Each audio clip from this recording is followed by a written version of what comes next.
Que las balas, me acuerdo yo, las balas hace 20 años, a nosotros nos hacían meter debajo de la cama.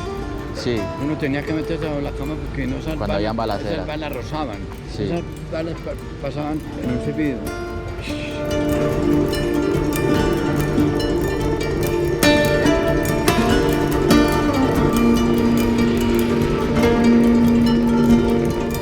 In honor of our victims, on this wall is written like the names of all the people from the hood that died in the armed conflict that went down here in this hood in Santo Domingo.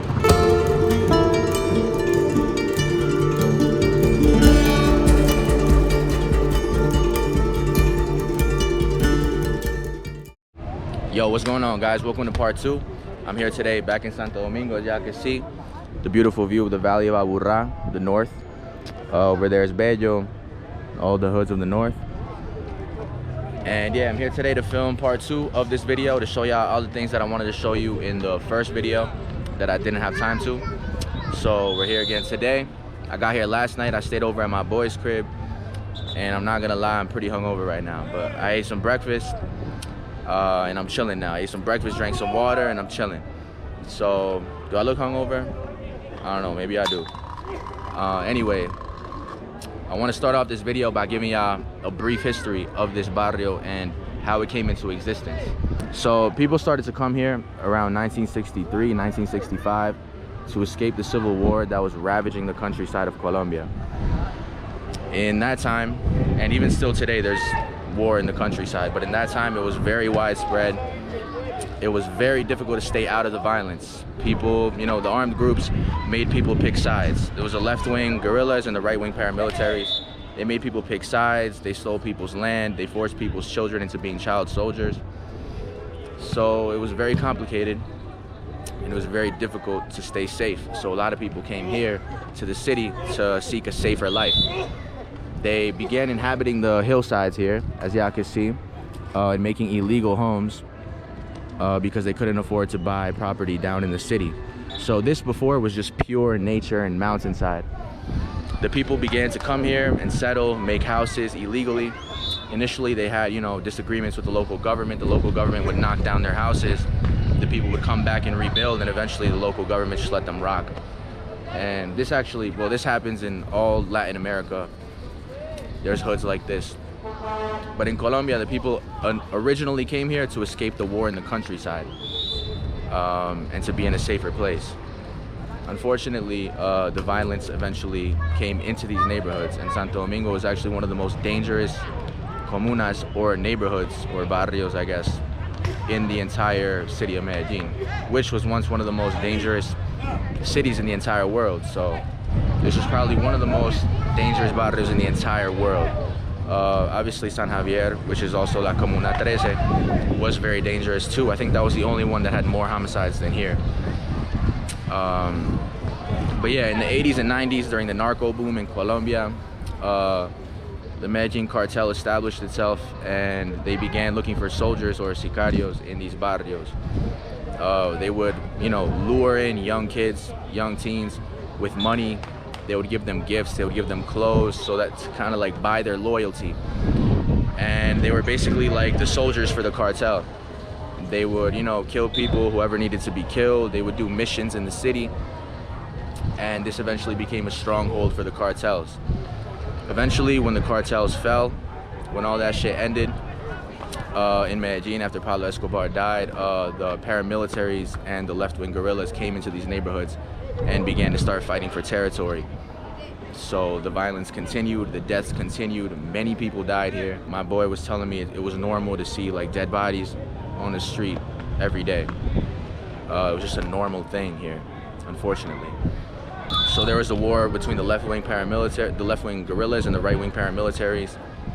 That went on for a while. After they demobilized, then it was a war between gangs. And around 2006, things began to calm down. So there are still gangs here. There are still gangs that run this neighborhood, trust me. My boy already explained to the people who are, you know, who run this place what I'm doing. So if they see a kid with the camera around here, they're not gonna think anything weird. And I think if I came here by myself without a camera, I would be good. But with a camera, it's a different story, you know. It's touchy subject in these barrios where there's, you know, criminal activity going on and gangs and stuff. So yeah, the gangs are the ones who run this place still to this day, only that it has calmed significantly. The violence and all that has calmed significantly. So yeah, now it's pretty safe here, relatively.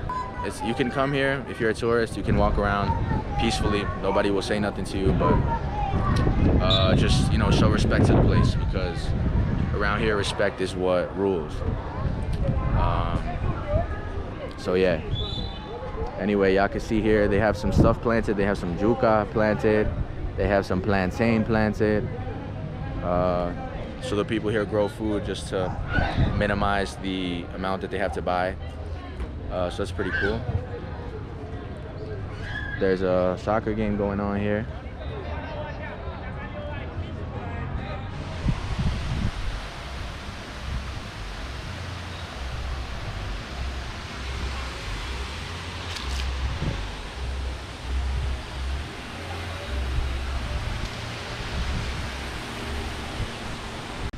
¿Cómo es su nombre?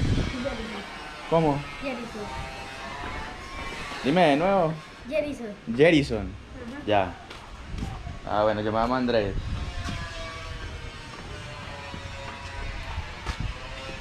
Es que uno se pierde por aquí, uno que no es de por acá, uno se pierde. Es que no conoce.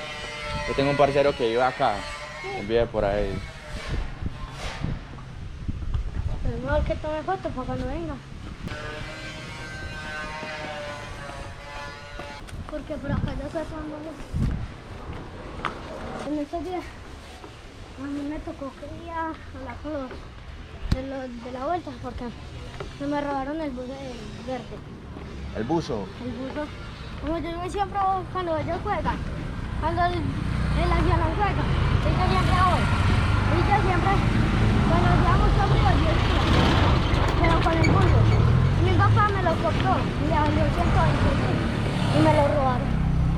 ¿Y cómo te lo robaron? No, yo estaba durmiendo y no lo entré. Ah, y lo dejó afuera, afuera de la casa. Y me lo robaron. Ah, ¿y si te lo pudieron recuperar o no? No, ya ellos lo están buscando. Cuando yo lo vuelvo a encontrar, lo traigo para que le den las patas. Y los otros ya los llevamos a 4 esquinas y le demos la pela.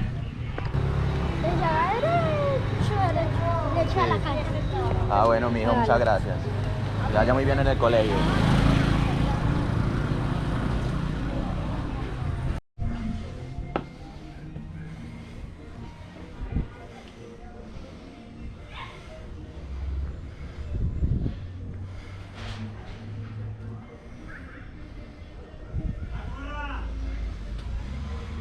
So I just got to my boy's crib and he offered me Claro, which is like milk with cornmeal. It's kind of similar to mazamorra, but it's like kind of like a corn milk. I don't really know how to explain it, but it's very typical here. And it's very refreshing.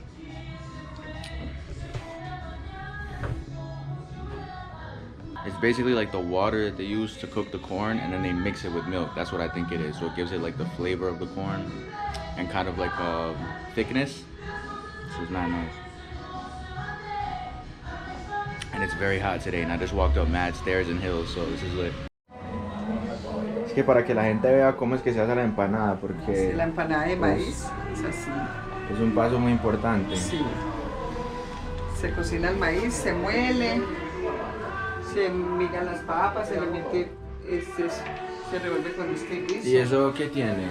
Cebolla, tomate, cilantro y las papitas. Y papa. ¿Y se las vende aquí, por aquí En la cerquita? esquina. En la esquina ahorita pasa mi negocio y las vendo a 400. 400 cada una. Para que vean, ahí está el maíz cocinado.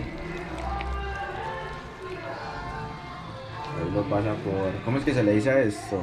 Máquina. Máquina. Máquina de moler. Molino pues de maíz. Molino. Ahí sale la masa, entonces de esta masa se hace... Pues La masa masa de la lleva empanada. maggi, lleva almidón y salicita. Y ya uno la revuelve. Ah, listo. Ahí también con esto hace arepas. También O- se puede hacer arepas. Y la vez pasada sí probé las empanadas. Muy buenas. Las empanadas son muy ricas. Muy ricas. O sea, yo empecé con poquito. Todavía no he avanzado mucho, pero empecé con poquito. Pero la gente, si La gente dejo habla. de sacar un día, reclama. Ahí te reclaman. Por ejemplo, ayer no saqué, ya hoy me estaban diciendo, ay, ayer no salió, ay, las empanadas. Usan eso para la mazamorra. Sí, el Maíz maíz, cocido. pero la mazamorra la hacen diferente. A veces la hacen con molino así, otras veces la hacen con lo que llamamos pilón. Yo de aquí yo hago un clarito. Sí. Con esa agüita rico. yo hago un clarito. Ellos son matados tomando eso para hacer. El claro es muy bueno. Se los meto a la nevera. Ellos una vez lo toman así solito, otra vez lo toman con leche.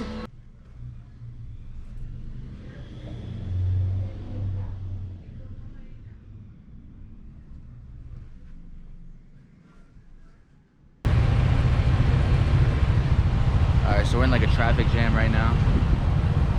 He was telling me that it just randomly happens, like from one moment to another, just mad cars passing through, buses, trucks, and it gets all congested. Since the streets here are so narrow, they have a lot of holes, and there's just big vehicles coming through here. It's, at any random moment, it could just get completely backed up. So as y'all can see, it's hot as fuck today. This whole week it's been sunny and hot and it hasn't rained at all. It's been crazy because like I've been living in Colombia for 2 years. I really don't remember the last time when there was a week where it was like 7 days straight of sun and no rain. Like, if you look at the sky, there's not a cloud in the sky, bro.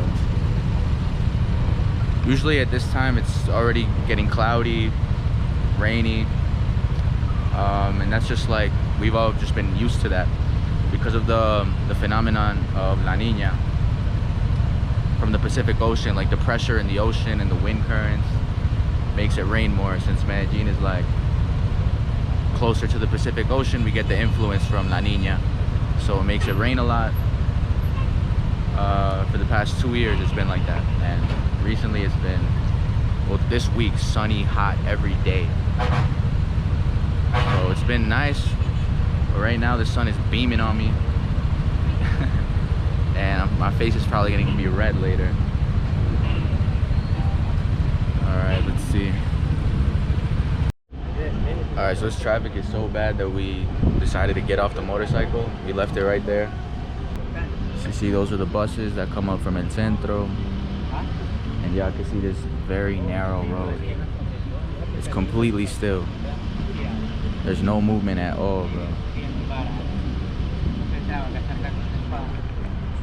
So I'll report back in a little bit. I'll let you know how long it took. Finally get some movement here and get out of this traffic jam.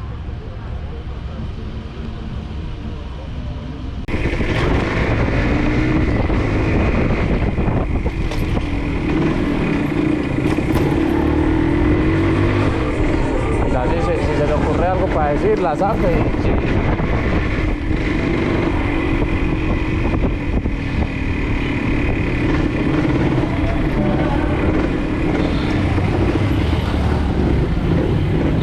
Parce, eso hasta ahora es un mierdero.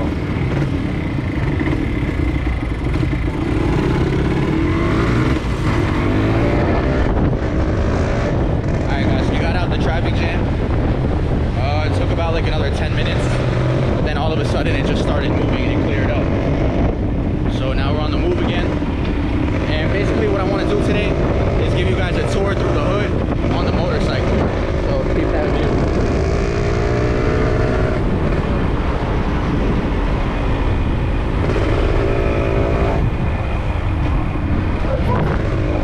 So I want to give you guys a good sense of how this hood looks like, about what the streets look like, how it's like to move through here on a motorcycle, which is how most people get around.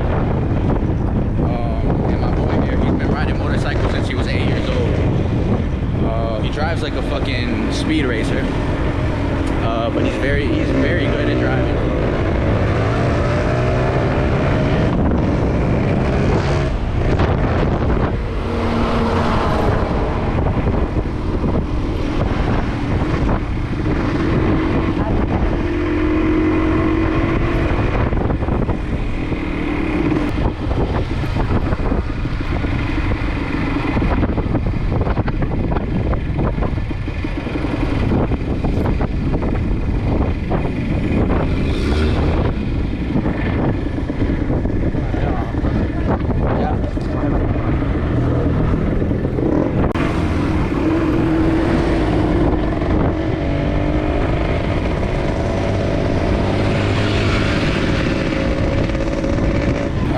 So we're now in a different hood called Manrique, which is one of the biggest hoods in Medellin, like one of the biggest hoods in the hillside in Medellin. Oh shit. You can see the hood goes up. So we're on the DT, which is basically like a dirt bike, which is why it's like mad loud.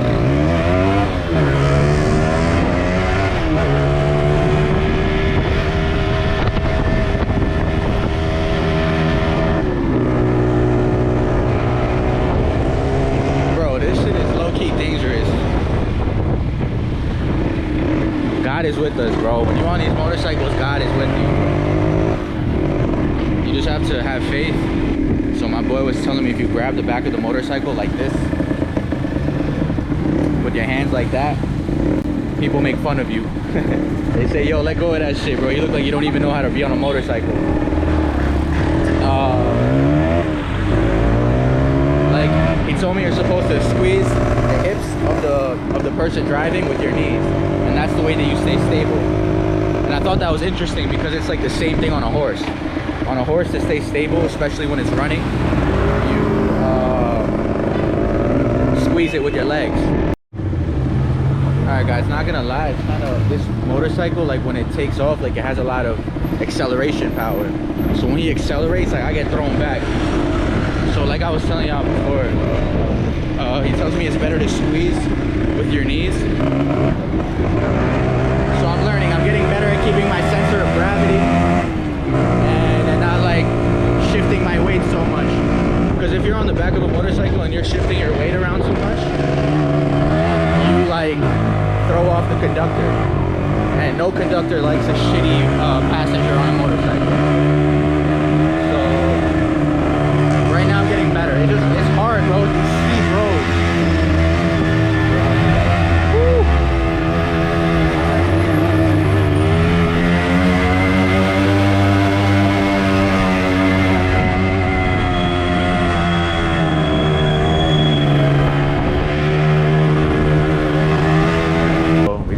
Motorcycle, just taking a little break because there's mad traffic and it's just kind of exhausting. But this is the bike we on. In Medellin, we've received a lot of influence from like North American culture from the United States, and that's impacted, like, I guess it just feels less Colombian. Not just Medellin, but other cities as well, and the entire country in general, in Latin America. I think we've been very influenced by North American culture in the sense that people become less community oriented, people keep more to themselves. There's not as much sharing and generosity and genuineness and importance on family and friends and being respectful and having good relationships with your neighbors, with your fellow Colombians. You know, the North American way is like, go to your job, stay to yourself, say hi real quick. If somebody asks you for help, it's really usually going to be a no, some bullshit excuse.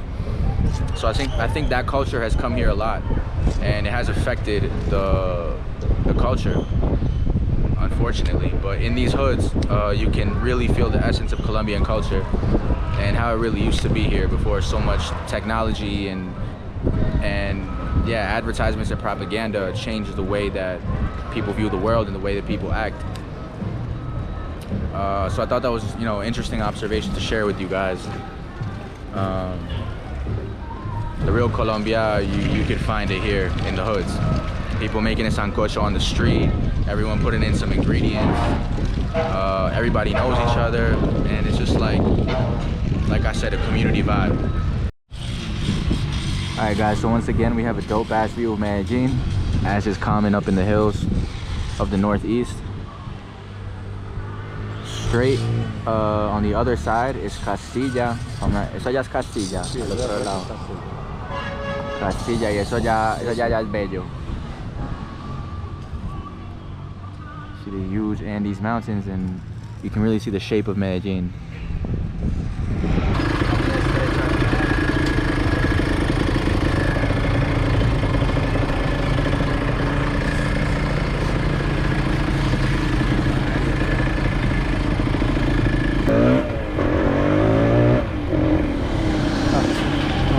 Todavía hay taco, que se lo puede, la esperanza se están metiendo por ahí.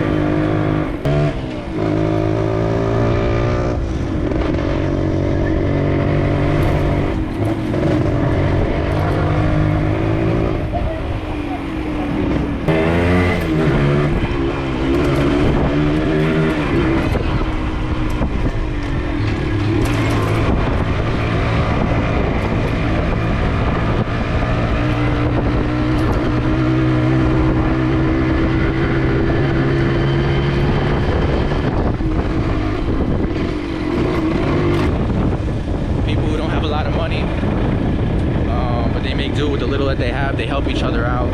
And I think it's always like that in the hood. In the hood, people always help each other out because they know what it's like to be in need. They know what it's like to need help. And they know that if they help, that it will also help them in the future because they, you know, will be reciprocated. So it's just respect, survival. The rules here are, you know, very based on respect, especially if you're a young man. You have to know how to carry yourself. If somebody challenges you, you have to really be able to stand your ground, because nobody's going to respect you if you let people walk all over you. So at some point, everybody here, anybody who has respect has had to earn it and has had to show that they demand respect. So that's really the code here in the hood, and I've learned a lot being here in the hood in Medellin, staying here with my boy at his crib and just listening to his life stories. So I'm very grateful to him. We're about to park up the motorcycle. This is his block right here.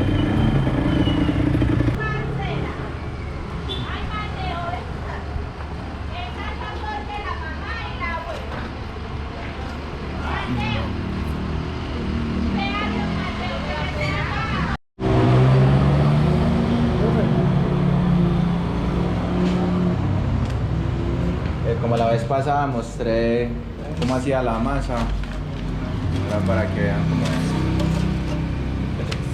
Ah, ok. Están fritando.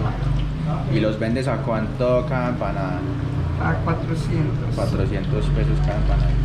Con esto, so she fills it up with this, and this is the dough. And this is flat, and then she'll fill this one up. Put that in here. So this is like $1 worth of empanadas here. This is how many you can get in the hood. Getting some empanada in the crib. Potatoes, onion, tomato, and cilantro. And a cornmeal, how would you say it? Like a dough. Or like a crust. Oh, it's so fucking good.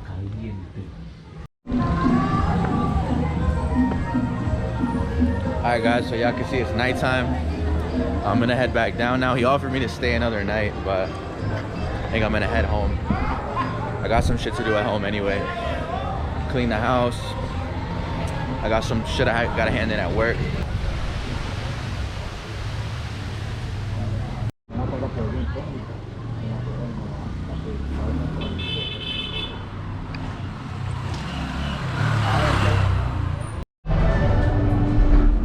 Guys, check out how the metro cable looks at nighttime at Santo Domingo. That part near the train station, they call it Puerto Rico. You can see all the hoods lit up there. In the city of Medellin, looking to the south, straight ahead looking to the west. And then below me right here is el Parque Santo Domingo. Here, I'll show you. El Parque Santo Domingo. People with their motorcycles, chilling, smoking blunts, looking at the beautiful view of the city.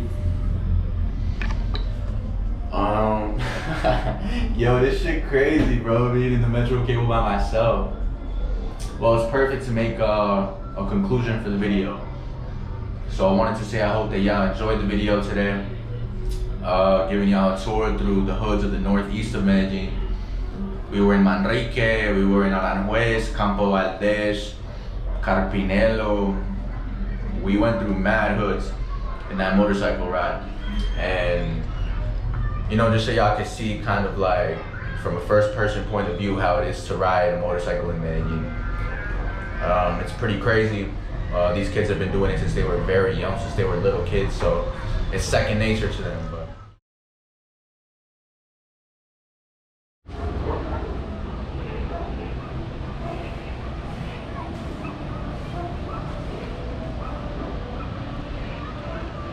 But alright guys, so this is like the second day that I'm here filming. It's like 1 in the afternoon. It's another beautiful sunny day. We're gonna go up on this metro cable. So the metro cable that goes down to Medellin is the one that ends here in Santo Domingo. Then if you want to keep going up the mountain into El Parque Arvi, you have to switch and take another one, and it's like a different price. It's more expensive. So that's what we're about to do right now.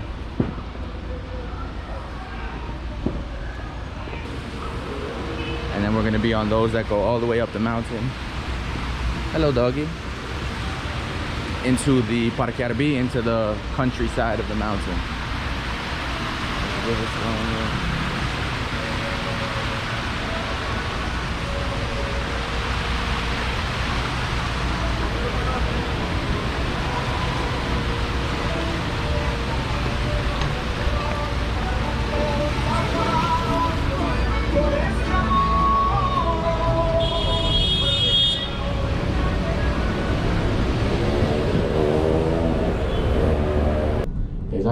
Ese pilón del metro, Sí. es un lindero. Ahí lindera Carpinero ¿ve? Los tablones con el chispero. Entonces, y ahí para allá ya manda otra gente. De para acá manda. De ese poste del metrocable. Pues eso lindera, eso vive a las 2 zonas.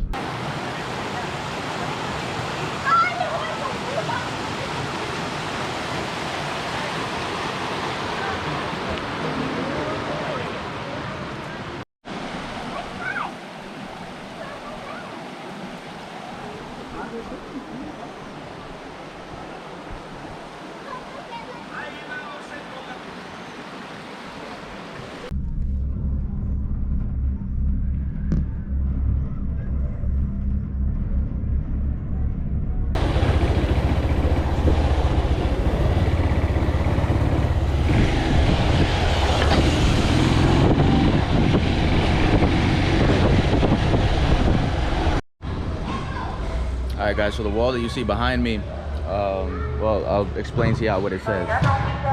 It says, in honor of our victims, que no nos vuelva a pasar, may it never happen again. So these are all the people from the hood. On this wall is written like the names of all the people from the hood that died in the armed conflict that went down here in this hood in Santo Domingo, and all the barrios of this comuna. So this wall, as you can see, it's a lot of names, and this is not everybody, not by a long shot. There's a lot more victims than just appear on this wall, but this wall was just kind of like a memorial. And I was reading an article actually about this wall. Apparently, some of the people who were on here were actually killed by other people who were on the same wall. So there was a lot of conflict between families about that.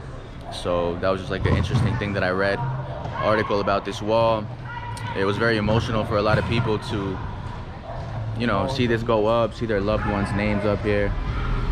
And yeah, there's still violence that goes down, but it's not the same as it was. It's not an all-out war. So, you know, thank God shit is different now. People can live a more peaceful life, and may it never happen again.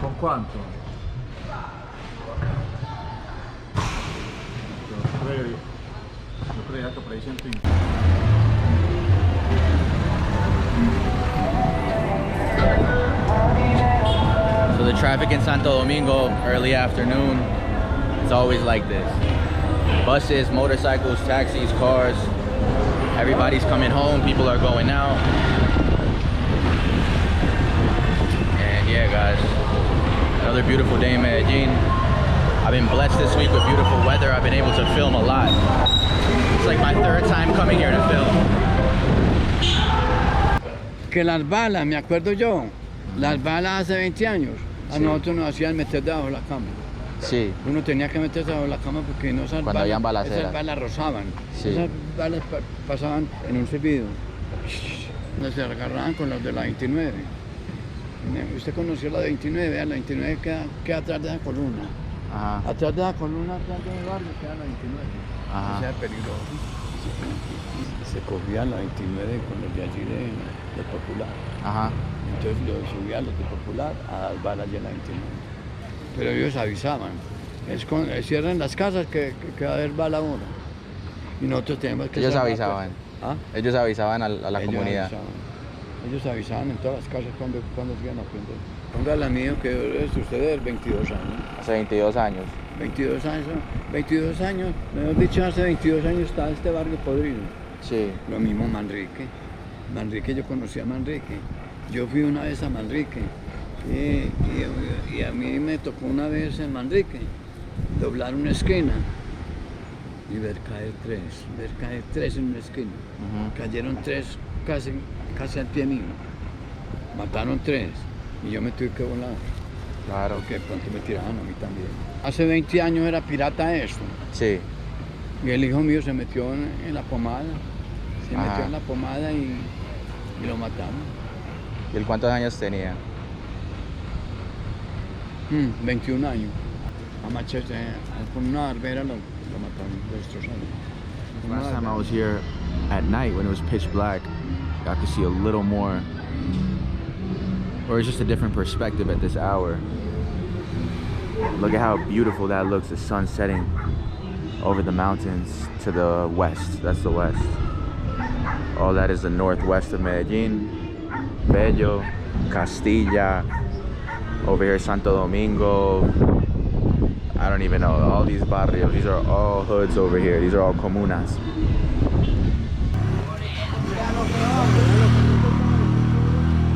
I'm out here dolly at night, you heard?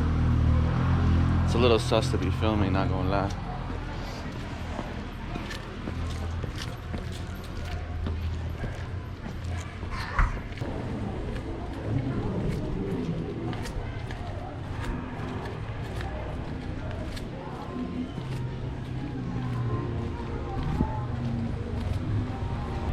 Yo, look at all the people that is at the park right now. Shit. Yo, there's a party going on down there.